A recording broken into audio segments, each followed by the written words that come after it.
Hello প্রিয় বন্ধুরা, কেমন আছো? আশা করি সকলেই ভালো আছো। আবারও চলে আসলাম নতুন একটি গল্প নিয়ে। গল্পটি শেষ পর্যন্ত শুনলে তোমাদের দাঁড়িয়ে যাবে। ভার্সিটি লাইফের শুরু থেকে অনেক বছর ধরে গ্রামে যাওয়া হয়নি। এর মধ্যে পড়াশোনা শেষ করে ২-৪টি চাকরি পাল্টেছি। কয়েক মাস আগে বিয়েও করে ফেলেছি। ছোটবেলা থেকেই মফস্বলের মাটির সোদা গন্ধ আমার প্রিয়। একসময় স্কুলের ছুটি শেষ হয়ে গেলেও মায়ের কাছে আরও ২-৪ দিন থাকার বায়না ধরে কান্নাকাটি করতাম। শহুরে ঘিঞ্জি পরিবেশ, দূষিত আবহাওয়ায় একসময় দম বন্ধ হয়ে আসত। বড় হবার সঙ্গে সঙ্গে কেমন করে যেন বাতাসে সীসার গন্ধকে আপন করে নিতে শিখলাম। গ্রামে বাবার বসতভিটা বলে যে কিছু আছে তা ভুলেই যেতে বসেছিলাম। হঠাৎ ছোট চাচার চিঠি পেয়ে অতীতের সব স্মৃতি মনে পড়তে লাগল। আকবর চাচা আমার চেয়ে ২-৩ বছরের বড়। অনার্স কমপ্লিট করে সদরের পৈতৃক ব্যবসা দেখভাল করছেন। বড় ৪ ভাইয়ের পর ছোট চাচা অবশেষে বিয়ে করতে চলেছেন। পাত্রী পার্শ্ববর্তী গায়ের, অনেকটা প্রেমের বিয়ে বলা চলে। তবে ২ পরিবারের সম্মতিতে বিয়ে হচ্ছে। এমনিতে গায়ে যাবার কোনো ইচ্ছে আমার ছিল না।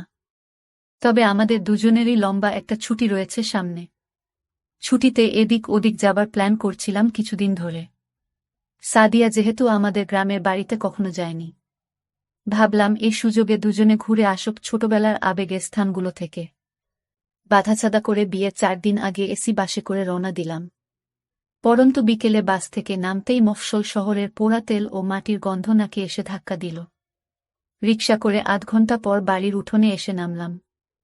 আকবর চাচা নতুন ঘরের বারান্দায় বসে কয়েকটা লোকের সঙ্গে আলপচারিতায় মগ্ন ছিলেন। রিকশার টুংটাং বেলের শব্দ শুনে আমাদের দেখে হৈ হৈ করে এগিয়ে এলেন।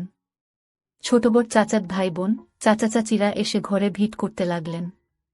এতদিন পর তাদের দেখতে আসার কথা কিভাবে মনে পড়ল, সবার মুখেই এই প্রশ্ন। কিছু না বলে জবাবে আমি শুধু হাসি। সাদিয়া এমনিতেই বেশ ব্যক্তিত্বপূর্ণ মেয়ে, কিন্তু গ্রামে এত মানুষের ভিড়ে সে মাথায় বল করে ঘোমটা দিয়ে বসে আছে। হা হু করে চাচিদের প্রশ্নের সংক্ষিপ্ত জবাব দেওয়ার চেষ্টা করছে। ছোট ছোট ছেলেমেয়েরা হা করে সুন্দরী বউয়ের দিকে চেয়ে আছে দেখে আমার খুব হাসি পেল। হাত মুখ ধুয়ে বরচাচির ঘরে গরম ভাত, ডিম ভাজি ও মুগ ডাল দিয়ে আয়েশ করে খেয়ে বাড়ির বাইরে বেরোলাম। পরিচিত খাবারের স্বাদও গ্রামে এলে কেমন বদলে যায়। মাটির রাস্তায় পাশাপাশি হাঁটতে হাঁটতে বউ বলল, চাচির রান্না খুব ভালো হয়েছে। আমি সায় দিয়ে বললাম, ছোটবেলায় গ্রামে এলে সবসময় বড়চাচির ঘরেই খেতাম। উনি যা রাঁধেন সবই অমৃতের মতো লাগে। পূব দিকে বিলের ধারে আমাদের জমিগুলোতে নানা ধরনের সবজির চাষ হয়েছে। বউকে ঘুরিয়ে ঘুরিয়ে সব দেখিয়ে সন্ধ্যার পরপর বাড়ি ফিরলাম। রাতে উঠোনে জ্বালানো আগুনের চারপাশে বসে অনেকদিন পর প্রাণভরে গল্প করলাম সবার সাথে। সাদিয়াও এর মধ্যে গায়ের সহজ সরল মানুষগুলোর সঙ্গে মানিয়ে নিয়েছে।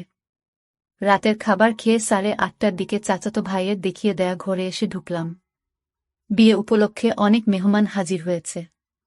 আমার ঘরে ২ দিন আগে অন্য কোনো অতিথি ঠাঁই হয়েছে, তাই মেজ চাচার ঘরে আমাদের জায়গা হয়েছে। মেজ চাচার নতুন ঘরে ঢুকে দেখি আমাদের ব্যাগগুলো এখানে এনে রাখা। ঘরে আসবাবপত্র তেমন কিছু নেই। পাকা নতুন ঘরটিতে চাচা এখনো উঠেননি বলে মনে হচ্ছে। ঘরের মাঝখানে সেগুন কাঠের বিশাল খাট। নতুন খাট থেকে বার্নিশের গন্ধ বেরোচ্ছে। খাটে বিছানো পরিষ্কার চাদরের দিকে তাকিয়ে ধপ করে গা এলিয়ে দিতে মনে চাইল, তবে তা করা সম্ভব নয়। বরখাট বলে লম্বালম্বিভাবে শোয়ার ব্যবস্থা না করে পাশাপাশি 4টি বালিশ রাখা হয়েছে। অনেক অতিথি ইতোমধ্যে চলে আসায় বেড শেয়ারিং না করে উপায় নেই। বিছানায় তখন একটি মহিলা ও পুরুষ একপাশে শুয়ে নিজেদের মধ্যে কথা বলছে। আমাদের দেখে লোকটি নিজের পরিচয় দিল। ছোট চাচার বন্ধু, নাম সোহেল। মহিলাটি তার স্ত্রী। লোকটি বেশ মিশুক ধরনের। তাদের বয়সও আমাদের মতোই হবে আন্দাজ করলাম। এটা সেটা নিয়ে কথা বলতে বলতে শুয়ে পড়লাম। সাদিয়া মাঝখানে মহিলাটির পাশে, আমি খাটের পায়ের দিকে শুলাম। সোহেল দম্পতিও আমাদের মতো জার্নি করে ক্লান্ত। বেড সুইচ টিপে লোকটি বাতি নিভিয়ে দিলে চোখ বুঝলাম। 9টার সময় ঘুমানোর অভ্যাস আমাদের নেই। বাসায় ফিরতে ফিরতেই কখনো কখনো 9টা বেজে যায়।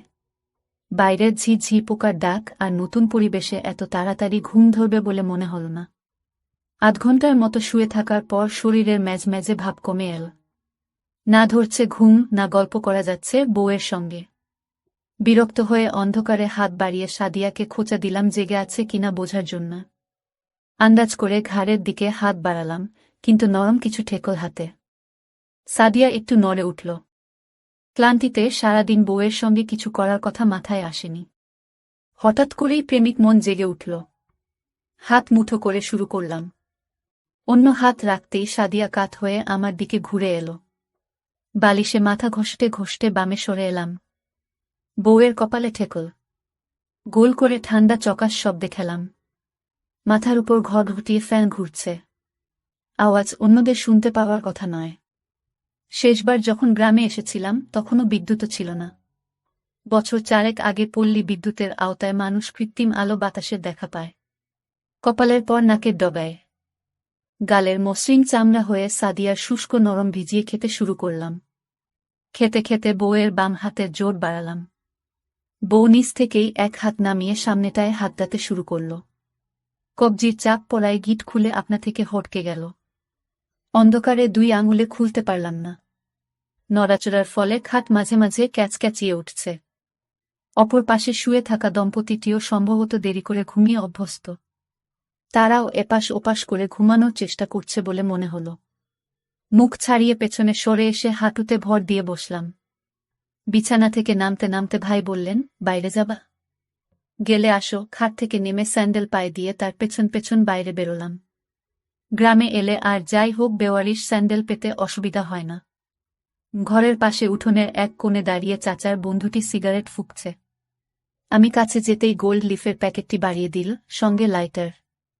একটি শলাকা টেনে ঠোঁটে চেপে আগুন ধরিয়ে ভুস ভুস করে ধোঁয়া ছাড়তে শুরু করলাম। শেষ করতে পারো নাই? আঙুলের ফাঁকে সিগারেট রেখে আমার দিকে তাকিয়ে প্রশ্ন করলেন। আমি বুঝতে পারলাম না। বুঝো নাই?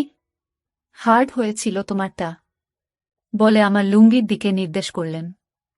সুতি কাপড়ের সামনের দিকটা একটু বেশি উঁচু হয়ে আছে। ওহ, হা হা, আপনি লাইট জ্বালিয়ে ফেললেন তাই। আমি বিব্রত ভঙ্গিতে হাসার চেষ্টা করলাম। No problem, what happens? আমরাও ভাবছিলাম তোমরা ঘুমিয়ে পড়েছ। কতক্ষণ ধরে করতেছিলা? এই তো কয়েক মিনিট। হাত দিয়ে অবাধ্য শাবল চেপে ধরতে ধরতে বললাম। উনি সেটি লক্ষ্য করলেন। চাপ লাগতেছে? আমি বউকে নিয়ে বাইরে দাঁড়াই, তোমরা শেষ করে আস। আরে না না, সমস্যা নাই ভাই। ভাইয়ের অতি উৎসাহ দেখে ভিড়মি খেলাম। আচ্ছা, সারা রাত তো বাকিই আছে। হে হে, বলেই বাম হাতে লুঙ্গির উপর দিয়ে নিজের শাবলটা কচলাতে শুরু করলেন। ফ্রেশ হয়ে আসা দরকার, বলে পশ্চিম দিকের অন্ধকারে হারিয়ে গেলেন। শুধু সিগারেটের আগুনের ছোট্ট বিন্দুটি চোখে পড়ছে। সোহেল ভাই ফিরে আসার পর অনেকক্ষণ ধরে আধো অন্ধকার উঠোনে দাঁড়িয়ে আলাপ চলল। উনি চট্টগ্রামে একটি বহুজাতিক কোম্পানিতে চাকরি করেন। আকবর চাচা চট্টগ্রাম বিশ্ববিদ্যালয়ে পড়ালেখা করার সময় তার সাথে পরিচয় হয়। বাবা মা ঢাকায় থাকেন, উনি পড়াশোনা শেষ করে চট্টগ্রামেই চাকরি নিয়েছেন। আমাদের মতোই 6-7 মাস আগে বিয়ে করেছেন। তবে আমাদেরটি প্রেমের বিয়ে হলেও তাদেরটি পারিবারিকভাবে হয়েছে। সোহেল ভাই আমাদের চেয়ে কয়েক বছরের বড়, তবে উনার স্ত্রী আমার চেয়ে বয়সে ছোট। কথা বলতে বলতে দুজন বেশ সহজ হয়ে এলাম। কেউই কিছুক্ষণ আগে বিব্রতকর পরিস্থিতির কথা আর তুললাম না। সিগারেট শেষ করে বাথরুম হয়ে কলের ঠান্ডা পানিতে হাত মুখ ধুয়ে নিলাম। সোহেল ভাই বললেন, ওরা হয়তো লজ্জা পেয়ে আসছে না। আমার হাতে সিগারেটের প্যাকেট আর লাইটার দিয়ে ভেতরে গিয়ে নিজের স্ত্রী আর সাদিয়াকে ডেকে নিয়ে এলেন। বিরাট উঠানের চারপাশে সব চাচাদের আলাদা আলাদা ঘর। বাড়ির পশ্চিম কোণে বাঁশবাগানের পাশে পাখা বাথরুম এবং চাপকল। সাদিয়া এবং ভাবি মাথায় কাপড় দিয়ে আমাদের দিকে না তাকিয়ে সেদিকে চলে গেল ফ্রেশ হতে। ওরা ঘরে ঢুকে গেলে আমরাও ভেতরে এসে দরজা দিলাম। ক্লান্তিকর দিনের শেষে ভালোবাসায় সিক্ত তরল নিঃসরণ করতে না পেরে অতৃপ্তি নিয়ে ঘুমালাম। তাড়াতাড়ি ঘুমানোর পরও সকাল 8টায় ঘুম ভাঙল। জেগে উঠে দেখি সোহেল ভাই বা ভাবি কেউ বিছানায় নেই। সাদিয়া ঘরের এক কোণে রাখা ড্রেসিং টেবিলের সামনে বসে চুল ঠিক করছে। রাতের বিব্রত ভাব উবে গিয়ে খুশি খুশি ভাব দেখা দিয়েছে মুখ জুড়ে। চাচাত বোনেরা বলেছে নাস্তার আগে ওকে নিয়ে গ্রামে ঘুরতে বেরোবে, তাই হালকা সাজগোজ করে নিচ্ছে। বড় দুই চাচি ৩-৪ পদের পিঠা বানাচ্ছেন অতিথিদের জন্য। সকালের মৃদু ঠান্ডা বাতাস, ঘন কুয়াশায় ভাপ ওঠা পিঠা মন্দ লাগবে না। গ্রামে নাস্তা করতে করতে অনেক দেরি হয়ে যায়। বউ, সুবর্ণা ভাবি সহ আরও কয়েকজন শহুরে মেয়ে বউকে সঙ্গে নিয়ে চাচাতো বোনেরা বেরিয়ে গেলে। শার্ট গায়ে জড়িয়ে হাতমুখ ধুয়ে হাঁটতে হাঁটতে পশ্চিম দিকে এগোতে শুরু করলাম। বাঁশ ঝাড়, কলার বিশাল বাগান, আকাশচুম্বী শিমুল গাছের পর থেকে শুধুই বিস্তীর্ণ ফসলের মাঠ। নানারকম শাক সবজি ও বিশালায়তন পাটক্ষেতের মধ্য দিয়ে যাতায়াতের জন্য রয়েছে সরু আইল। প্রথমেই একটি কুমড়ো ক্ষেত। এখানে এসে হাঁটা থামিয়ে সামনে পেছনে খুব মনোযোগ দিয়ে লক্ষ্য করলাম, কেউ নেই। মিনিট ৫ পর দ্রুত পায়ে কারো আসার শব্দ পেলাম। হ্যাঁ, লুনাই আসছে। আমাকে দেখে দূর থেকে চকচকে দাঁত ভাসিয়ে হেসে দিল। রবিন ভাই, কেমন আছো? কাছে এসে দাঁড়ানোর পর প্রথম প্রশ্ন। আমি ইতিবাচক জবাব দিয়ে কুশল বিনিময় সমাপ্ত করলাম। ছোটবেলায় লুনাকে শেষবার দেখেছি। কয়েক বছরে গায়ে গতরে অনকে বেড়ে উঠেছে। সাদা লোকাট কামিজে বেগুনি পলকা ডট ডিজাইন, ওপর থেকে সরিয়ে গলায় পেঁচিয়ে নীল। আমাদের বাড়ির কয়েক বাড়ি পরের এক চাচার মেয়ে লুনা। ফর্সা হাসিখুশি মেয়েটি মায়ের মতোই উচ্চতায় খাটো। পড়ালেখার কথা জিজ্ঞেস করায় বলল, আগামীবার এইচএসসি দেবে। ১ মাস পর টেস্ট পরীক্ষা। কথা বলতে বলতে লুনা আইল ধরে সামনে এগিয়ে চলল, আমি পেছন পেছন। সোহাগ কোথায় তা জিজ্ঞেস করায় বলল সে জানে না। হাঁটতে হাঁটতে কয়েকটি জমি পেরিয়ে একটি পাটক্ষেতের সামনে দিয়ে যাবার সময় হঠাৎ থেমে ১০ ফুটি মোটা মোটা পাটগাছগুলো দুহাতে সরিয়ে ভেতরে এক পা রেখে লুনা পেছন ফিরে বলল, এই দিক দিয়ে আসো, রবিন ভাই। চারদিকে আরও একবার তাকিয়ে দুরু দুরু বুকে লুনার পেছন পেছন পাট সরিয়ে ভেতরে ঢুকে পড়লাম। ৪-৫ কদম যেতেই দেখা গেল পাট কেটে সরু পথ তৈরি করা আছে। হাঁটতে হাঁটতে ক্ষেতের মাঝখানে পৌঁছে দেখি বেশ খানিকটা পরিষ্কার জায়গা। আশেপাশের লম্বা পাট খোলা জায়গার উপর ঢলে পড়ায় সরু গলি বা চট বিছানো। এই জায়গাটুকু উঁচু কোনো স্থান থেকেও কারো নজরে পড়ার কথা নয়। স্যান্ডেল খুলে লম্বা করে পাতা চটের উপর দাঁড়িয়ে তার উপর ফেলে দিল লুনা। আমার তাড়াহুড়ো দেখে লুনা খিলখিলিয়ে হেসে ফেলল। আমি যে খুব একটা পাগল মানুষ তা নয়, কিন্তু গ্রামে এলেই পুরানো বন্ধুবান্ধবদের সঙ্গে দেখা হয়ে যায়। কাল রাতে সোহাগের সঙ্গে দেখা হলো কয়েক বছর পর। দেখা হবার পর থেকেই মেয়ে মানুষ নিয়ে রসালো সব গল্প করতে শুরু করল। গ্রামে সবসময় ২-৪টে মেয়ে থাকে যারা একটু সাহসী হয়। পুটিয়ে ফেলতে পারলে এদের নিয়ে মন ভরে। শহুরে কোনো ব্যান আমি গ্রীষ্মের ছুটি পেলেই গ্রামে চলে আসতাম। সারাদিন বনে বাদারে ঘোরাঘুরি, কাঁচা পাকা নানান জাতের ফল খাওয়া আর কাছের দূরের চাচাত ভাই বন্ধুদের সঙ্গে ঘুরে বেড়ানোই ছিল কাজ। কাঠফাটা গরমে বাড়ির পুবপাশে নদীতে ছেলেরা সাঁতরে বেড়ায়। আমি পাড়ে বসে মগ দিয়ে পানি ঢেলে গোসল করি। সেবার সাঁতার শিখব বলে জেদ চেপে গেল। জিন্স প্যান্ট আর গেঞ্জি গায়ে পানিতে নেমেই হাবুডুবু খেলাম। বন্ধুরা বলল এরকম ভারী কাপড় চোপড় নিয়ে সাঁতার কাটা যাবে না, এসব খুলে পানিতে নামতে হবে। ছেলেরা সবাই লুঙ্গি গুটিয়ে কাঁচা বেঁধে সাঁতার কাটে। লুঙ্গি পরার অভ্যাস আমার ছিল না। শহরে বড় হওয়ায় ছোটবেলায়ও কারো সামনে উন্মুক্ত হতে পারতাম না। সেদিন দেখা গেল জিন্স না খুলে সাঁতার কাটা সম্ভব হবে না। জেদ চেপে যাওয়ায় গেঞ্জি প্যান্ট খুলে নদীতে ঝাঁপিয়ে পড়লাম। নাকানি চুবানি খেতে খেতে প্রথম দিনই পানিতে ভেসে থাকার কৌশল অনেকটা আয়ত্ত করে ফেললাম। পাড়ে এসে উঠার পরপর ঘাটে দাঁড়ানো কিশোরী মেয়েরা আমাকে দেখে মুখ টিপে হাসতে শুরু করল। এত বছরে আমাকে কাপড় ছাড়া গোসল করতে দেখেনি কেউ। আজ সাঁতার কাটার লোভে দিগম্বর হয়েছি বলে বয়স্ক চাচিরাও কৌতুকপূর্ণ চোখে তাকান। কাপড় পরে বাড়িতে ফিরে আসার পর দুপুরে ভাত খেতে খেতে মেয়েদের হাসাহাসির কারণ বুঝতে পেরে নিজেকে আস্ত গাধা বলে মনে হল। ২-১ বছর আগেও আমার বয়সী ছেলেপেলেরা গায়ে পানিতে ঝাঁপাত। আগমনের পর সবাই কাঁচা বাঁধা শুরু করেছে। আমি সেটি খেয়াল না করে লোমে ঘেরা চিমসানো মেয়েদের সামনে পড়ায় তারা এভাবে হেসেছে। খাওয়া দাওয়া যেমনই বর চাচির ঘরে করতাম। রাতে ঘুমানোর বেলায়ও এঘর ওঘরে বন্ধুদের সঙ্গে থাকতাম। সেদিন রাতে বিছানায় শুয়ে ৪ জন গল্প করছি। কথায় কথায় সোহাগ সাঁতারের কথা তুলল। বলল, কালো আমার উন্মুক্ত হয়ে পানিতে নামা উচিত। এ কথা বলার কারণ হলো আবারও মেয়েদের সামনে আমাকে হাসির পাত্র হতে দেখা। আমি প্রতিবাদ করে বললাম, বাচ্চা থেকে বুড়ি সবাই যেভাবে আমার দিকে তাকাল, তাতে আর কখনোই প্যান্ট ছাড়া তাদের সামনে পড়তে চায় না। খোকন নামের ছেলেটি বিছানার অন্য পাশ থেকে বলল, আমার দেখে মেয়েরা হেসেছে। খোকনের কথার পিঠে সোহাগ জিজ্ঞেস করল আমারটা দাঁড়ায় কিনা।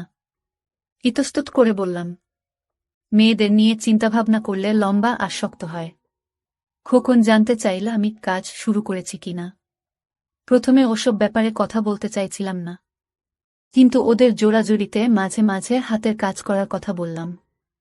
হাতের কাজ শেষ হলে যে অস্বাভাবিক আনন্দ দেহ ঠান্ডা করে দেয় এ ব্যাপারেও বললাম। খোকন জিজ্ঞেস করল, পক্ষী দাঁড়ালে এটি দিয়ে কিভাবে মেয়েদের সঙ্গে ধুপুর ধাপুর করতে হয় তা জানা আছে কিনা। আঞ্চলিক নামের ব্যাপারে পূর্বে কোনো ধারণা ছিল না, তবে ইচড়ে পাকা বন্ধুর বাসায় ভিসিআরে ভিডিও দেখে ভালো ধারণা অর্জন করেছিলাম। বন্ধুটি বাবার মুভি কালেকশনের মাঝে কতগুলো ওই টেপ পেয়ে যায় এবং ঘনিষ্ঠ ২-৩ জনকে দেখার সুযোগ দেয়। খোকনকে বললাম, ধুপুর ধাপুর করার পদ্ধতি জানা থাকলেও কখনো করার সুযোগ হয়নি। শুনে ওরা অন্ধকারে কিছুক্ষণ মুখ চাওয়াচাওয়ি করল। খোকন বলে উঠল, কাইলকা দুপুরে আমাগো লগে আইবা গোছল কইরা, তোমারে মজার জিনিস দেহামু। আপনির বউ কই রবিন ভাই? শক্ত কাপড়ের প্রশ্ন শুনে কল্পনা থেকে বাস্তবে ফিরে এলাম। বাড়ির মেয়েদের সাথে ঘুরতে গেছে মনে হয় বলতে বলতে টেনে তুলতে শুরু করলাম। লুনা হাত উঁচু করে তুলে ধরে সাহায্য করল। আপনের বউ নাকি খুব সুন্দর? আমারে দেখাইবেন না? ডান হাত পেছনে এনে দিয়ে লুনা জিজ্ঞেস করল। হুই, আজকা আইসা পইডো বিকাল কইরা, আলাপ করাইয়া দিমু। কাপা ধরা গলায় জবাব দিলাম।